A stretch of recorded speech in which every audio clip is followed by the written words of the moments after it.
Sir ഈ വിജയം അങ്ങേക്കുള്ള വോട്ടുകളാണോ ശരിക്കും? എന്താ നിങ്ങൾക്ക് ഇത്ര സംശയം എന്താണ്? ഇനി അതെന്തിനാണ് വിശകലനം ചെയ്യുന്നത്? നിങ്ങൾ എന്തിനാണ് വോട്ടേഴ്സിനെ അവഹേളിക്കാൻ ശ്രമിക്കുന്നത്?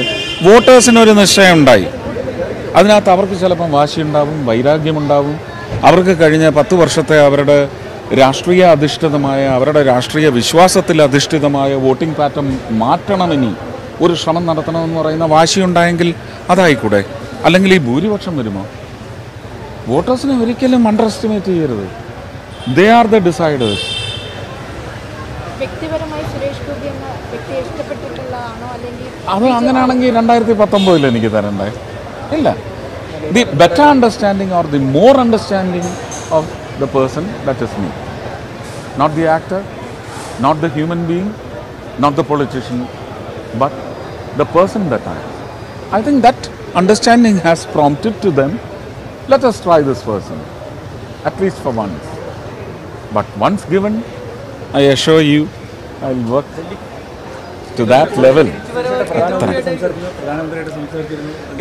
ഇല്ല, അദ്ദേഹം അവിടെ മറ്റ് പല മീറ്റിങ്ങുകളിലുമാണ്. നാളെ ചെല്ലാൻ പറഞ്ഞിട്ടുണ്ട്. നാളെ ഞാൻ പോവാം. അല്ല, ഞാൻ അതിൻ്റെ എല്ലാം ഞാൻ പറഞ്ഞു കഴിഞ്ഞു എന്താണ് എൻ്റെ ആഗ്രഹമെന്ന്. മറ്റുള്ളവരുടെ ഒരു കാര്യവും എന്നോട് ചോദിക്കരുത്. ഞാൻ ഇലക്ഷൻ പ്രചരണ കാലത്ത് ഞാൻ അവരുടെ പേര് പോലും പറഞ്ഞിട്ടില്ല. മുരളി സാറിൻ്റെ കാര്യം മാത്രം, മുരളിയേട്ടൻ എന്ന് പറയുന്ന അന്നത്തെ നിലപാട് വെച്ച് മുരളിയേട്ടൻ എന്ന് പറഞ്ഞ് ചില നോൺ പൊളിറ്റിക്കൽ റെഫറൻസസ് ഞാൻ പറഞ്ഞിട്ടുണ്ട്. അത് ബന്ധത്തെക്കുറിച്ചാണ്. അതല്ലാതെ ഞാൻ അവരുടെ പേര് പോലും പറഞ്ഞിട്ടില്ല. രണ്ടുപേരുടെയും. ശ്രീ സുനിൽകുമാറിൻ്റെ പേര് ഇന്നാണ് ഞാൻ പറയുന്നത്. ഇതുവരെ ഞാൻ പറഞ്ഞിട്ടില്ലായിരുന്നു. അപ്പോൾ അതുകൊണ്ട് അവരുടെ കാര്യങ്ങളൊന്നും ചോദിക്കരുത്. ഞാൻ ഇന്ന് കാലത്ത് ഏഷ്യാനെറ്റിന് കൊടുത്ത ഒരു ലൈവിൽ ഞാൻ പറഞ്ഞിട്ടുണ്ട്, ഒരു കാരണവശാലും സ്വന്തം പാർട്ടി പ്രവർത്തകരെ അവഹേളിക്കുകയോ തിരിഞ്ഞു തുപ്പുകയോ ഒന്നും ചെയ്യരുത്. കാരണം അത്രയും വലിയ ഒരു വലിയ രാഷ്ട്രീയ പാരമ്പര്യമുള്ള കുടുംബത്തിലെ ആളാണ്. ഒരിക്കലും അത് ചെയ്യരുതെന്ന് അഭ്യർത്ഥിച്ചിട്ടുണ്ട്. ഇനി അതിനെയും മൊട്ട ബാങ്ക് അക്കൗണ്ട് എന്നൊക്കെ പറഞ്ഞ് തിരിച്ചെന്നെ പുച്ഛിക്കാനാണെങ്കിൽ ഞാൻ ഒരു ചേട്ടൻ എന്ന നിലയ്ക്ക് അത് അങ്ങ് സ്വീകരിക്കും. അത്രയേ ഉള്ളൂ. അതാണ് ഞാൻ നേരത്തെ ഇവർ ചോദിച്ച ചോദ്യത്തിന് ഞാൻ പറഞ്ഞത്. എൻ്റെ പാഷനാണ്. എനിക്കതെൻ്റെ ബ്രെഡ് ഓണറാണ്. അപ്പോൾ എൻ്റെ കുടുംബം, അതിലെ ഒരു 5% പ്രതീക്ഷിച്ചിരിക്കുന്ന വേറൊരു സമൂഹമുണ്ട്. അവർക്കൊക്കെ കൊടുക്കണമെങ്കിൽ കാശ് വേണ്ട. എല്ലാം നടക്കണം. Thank you.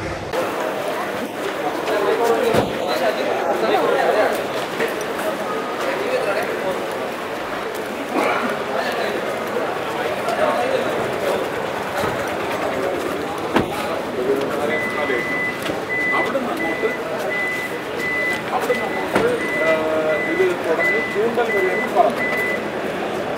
അത് ഞാൻ ചൂണ്ടൽ കൊണ്ട് പോകണമില്ല. കുന്നംകുളം അല്ലെങ്കിൽ ചക്രംകുളം പോയി അതിനപ്പുറത്തോട്ട് ഒരു ചെറിയ അങ്കലാപ്പുണ്ട്. ഒരു വിഭാഗം അവരുടെ കൺസ്യൂമേഴ്സിനെ നമ്മളങ്ങ് തൃശ്ശൂർ തൊടിയിക്കാതെ വിടുമോ?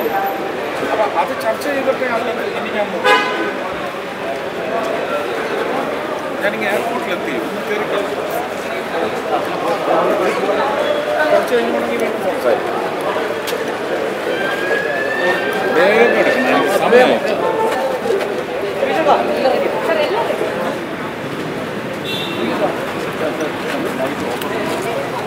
എങ്ങനെ വന്നാ